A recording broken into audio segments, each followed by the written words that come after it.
ces quelques mots en introduction, puisqu'il y a un amendement que nous sommes amenés à examiner sur ce sujet.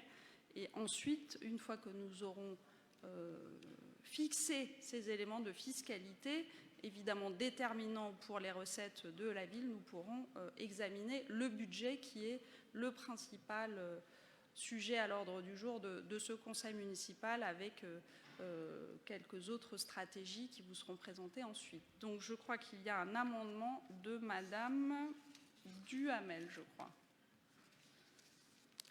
à qui je donne la parole.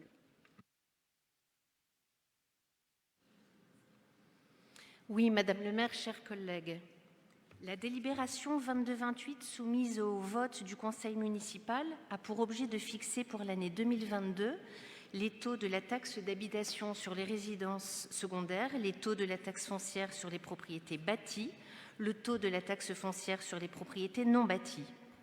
S'agissant du taux de la taxe foncière sur les propriétés bâties, celui envisagé pour 2022 s'élève à 48,35% par agrégat du taux communal et du taux départemental, qui sont respectivement de 29,06% et de 19,29%.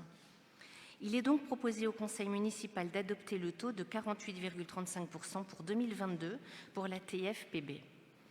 Rappelons que la taxe foncière sur les propriétés bâties qu'assument les contribuables concernés est déterminée par application d'un taux laissé à la discrétion de la commune, la base d'imposition dénommée valeur locative étant quant à elle fixée par les services fiscaux. La valeur de cette base locative évolue chaque année suivant un coefficient de revalorisation forfaitaire dépendant lui-même de l'inflation, plus précisément de l'indice des prix à la consommation harmonisé. Avant 2018, l'évolution de ce coefficient était déterminée chaque année par la loi de finances. C'est aujourd'hui une formule arithmétique qui lui a été substituée. Ce sont les communes qui ont sollicité cette substitution législative afin de disposer d'une meilleure visibilité sur leurs recettes fiscales et les assurer d'une certaine stabilité de leurs ressources.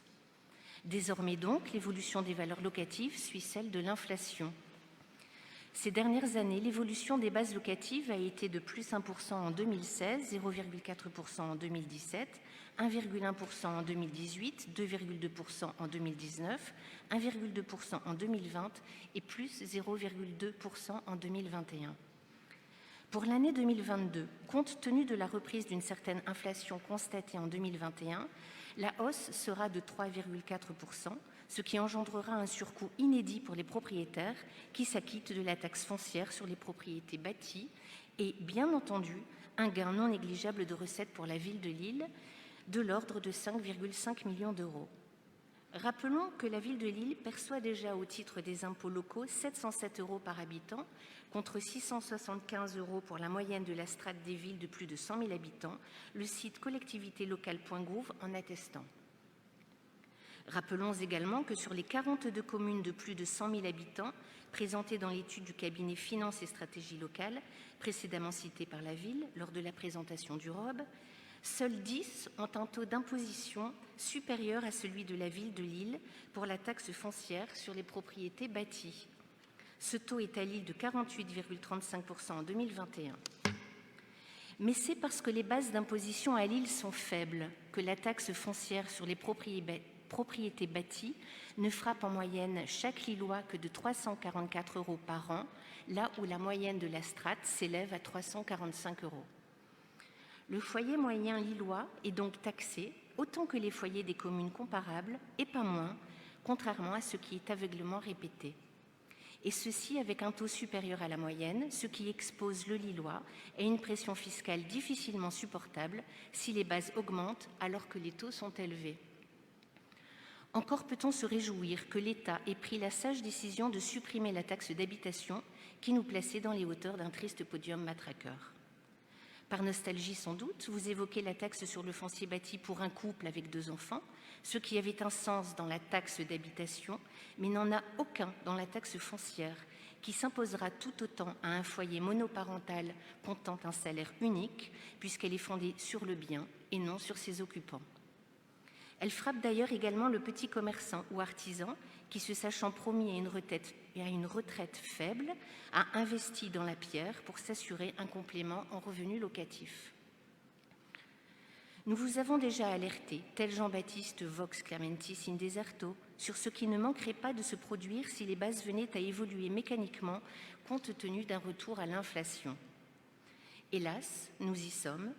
L'augmentation annoncée des valeurs locatives démultipliée par le taux prohibitif de taxes foncières existant à Lille va produire une augmentation générale de la TFPB. En additionnant le taux de taxe sur le foncier bâti de la commune et celui du département, nous aboutissons désormais à un taux de 48,35%, ce qui nous situe désormais à la 11e place des communes les plus pressureuses en matière d'impôts locaux. Bien loin donc de cette 38e position que vous revendiquez, mais qui ne repose que sur une illusion statistique. Contrairement donc à l'engagement de campagne que vous aviez pris de ne pas augmenter les impôts locaux, engagement pudiquement réécrit en page 1 de la délibération 22.5 comme devenu celui de, je cite, « ne pas augmenter les taux d'imposition ».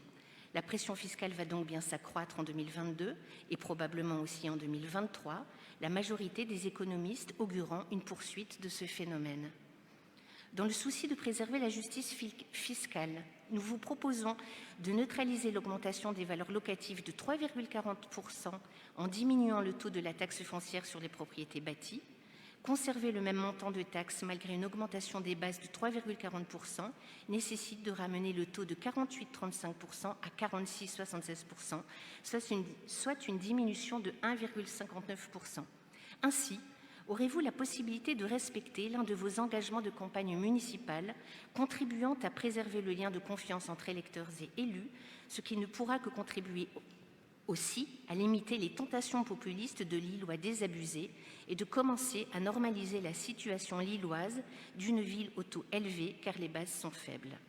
Que pèserait aux yeux de contribuables dont le revenu sera loin d'augmenter de 3,4% en 2022, votre assurance alambiquée selon laquelle, je cite, « la part communale du taux de taxe foncière demeure inchangée en 2022 », lorsqu'ils se verront réclamer une somme exorbitante sans que rien ne vienne la compenser, ni en revenus, ni en services rendus.